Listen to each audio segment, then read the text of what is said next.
CISF constable તો એની વિશે આપણે થોડીક વાત કરશું કે એના ફોર્મ કઈ રીતે ભરવા અને કઈ કઈ પોસ્ટ એમાં પડેલી છે. તો આપણે CISFની પોસ્ટ વિશે વાત કરશું. તો પહેલાં કઈ કઈ પોસ્ટ પડી છે ને એ હું તમને જણાવું કે CISFમાં હાલ જે ફોર્મ ભરાય છે તેમાં કઈ કઈ પોસ્ટ પડેલી છે.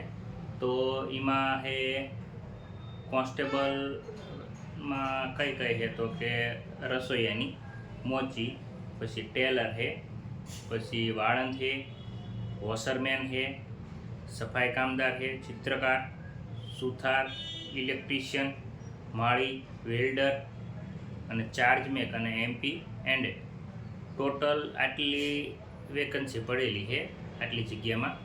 હવે એ વેકન્સીમાં ફોર્મ ભરવા માટે તો જરૂરી ડોક્યુમેન્ટ શું આપણે જરૂર પડે છે તો ડોમેસિયલ અત્યારે એક ફરજિયાત થઈ ગયું. એટલે ડોમેસિયલ, આધાર કાર્ડ જોઈશે, 10માની માર્કશીટ જોઈશે, પાસપોર્ટ સાઇઝનો ફોટો, એમાં ડેટવાળો ફોટો કે તમે કઈ તારીખે ફોટો પડાયેલો હોય તો એ ડેટવાળો ફોટો જોઈશે અને એક સહીનો નમૂનો. બસ આટલી વસ્તુ એમાં જોઈશે.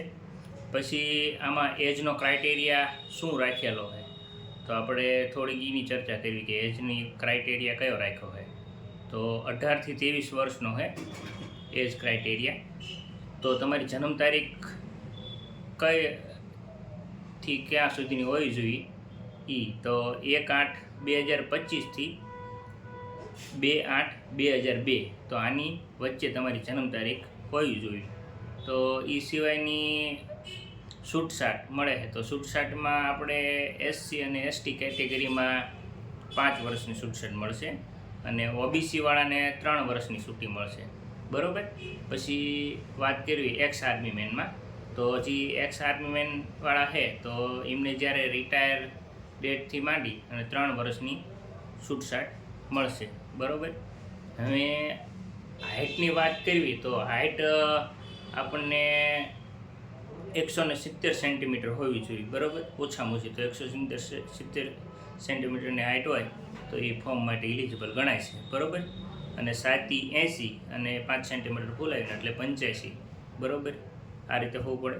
અને છોકરીઓ માટેનો વાત કરવી તો છોકરીઓ માટે 157 સેન્ટીમીટર હાઇટ જોઈએ. બરાબર.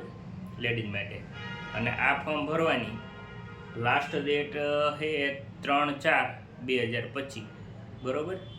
તો જેને એવું લાગતું હોય કે આમાં મારે ફોર્મ ભરવું હોય તો એ ફોર્મ ભરી શકે. બરાબર.